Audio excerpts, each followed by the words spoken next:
Tayo po muli ay tutunghay ng ating pong pagbasa. Hahanguin natin ang mabuting balita sa Ebanghelyo ni San Mateo. Ang kabanata po ay 15, mga talatang 21 hanggang 28. Noong panahong iyon, nagpunta si Jesus sa lupaing malapit sa Tiro at Sidon. Lumapit sa kanya ang isang Kananeyang naninirahan doon at malakas na sinabi, "Panginoon, anak ni David, mahabag po kayo sa akin." Sumagot si Jesus, "Hindi dapat kunin ang pagkain ng mga anak upang ihagis sa mga tuta." "Tunay nga po, Panginoon," tugon ng babae.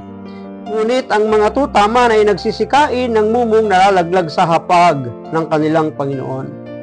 Kaya't sinabi sa kanya ni Jesus, "Napakalaki ng iyong pananalig. Mangyayari ang hinihiling mo."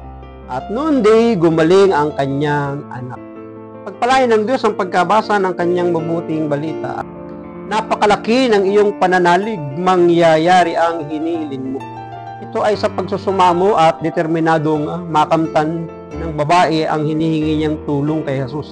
Kahit na mayroong pagpapahiya, may pagtanggi, pananahimik, binabaliwala siya, pero hindi po nabawasan yung kanyang pananampalataya, pag-asa na siya ay mapagbibigyan ng ating Panginoon. Kaya nga nung makita ni Jesus na malaki ang kanyang pananalig, ay sinabi agad ng Panginoon na mangyayari ang hinihiling mo. Tayo man din sa buhay na ito, kung hindi tayo magsasawang dudulog, hihingi ng tulong, lalapit, magtitiwala, hindi mawawalan ng pag-asa sa Panginoon, mangyayari din ang lahat ng ating hinihiling. Malaking pananampalataya ang ipinakita ng babae sa Ebanghelyo at malaking pananampalataya rin ang naging dahilan ng pangyayari ng kanyang hiling. O tingnan ninyo, dahil sa kanyang malaking pananampalataya na ipinakita kay Jesus, malaking pangyayari din ang kanyang natanggap mula sa ating Panginoon. Yes! Hindi natin maaaring maliitin ang kapangyarihan ng ating pananampalataya kay Jesus.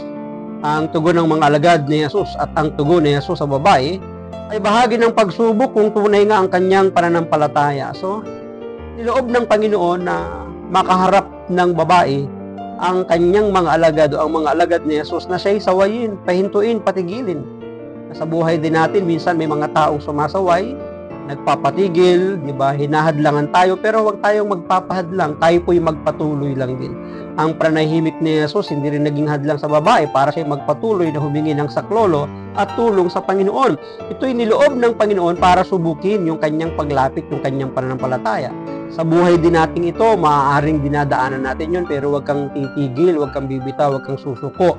Magpatuloy ka lang at maniwala ka. Yung himala na hinihingi mong matagal ng panahon, biglang darating yan sa ating buhay. Yes!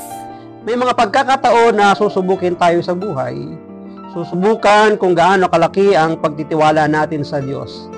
Titingnan din kung matitinag tayo sa mga karanasan na hindi tayo tinatanggap. Hindi tayo kinikilala, diba? Hindi tayo pinapansin, no? Minamaliit tayo. Minsan pagsubok yun. Hanggang saan ba yung ating tatag at tibay? Tandaan natin ang sinasabi ni Pablo, diba?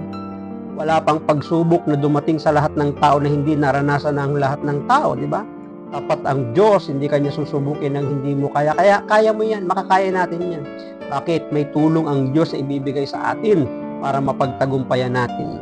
Tulara natin ang babaeng Kananea, tinanggap ang kanyang sarili at alam niyang hindi niya kaya nang siya lamang, kaya tumanaw at humingi ng tulong sa Diyos gamit ang kanyang pananampalataya. Totoo din naman sa buhay natin yan.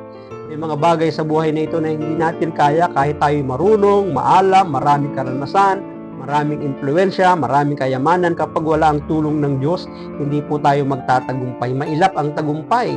Ngunit kapag tayo nagtiwala, katulad ng babaeng Kananeyang ito, na tinanggap niya yung kanyang kahinaan, yung kanyang kawalan, kakulangan, at ang Panginoon ang makapagbibigay, hindi ba't ipinagkaloob sa kanya ng ating Panginoon?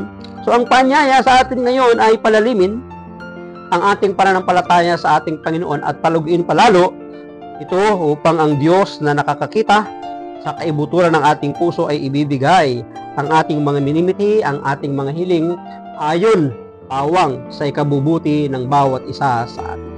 Maraming salamat at pagpalain po tayo ng ating Panginoon. Ang akin lamang pong palaging sambit, I love you with the love of the Lord. Bye-bye and bye-bye.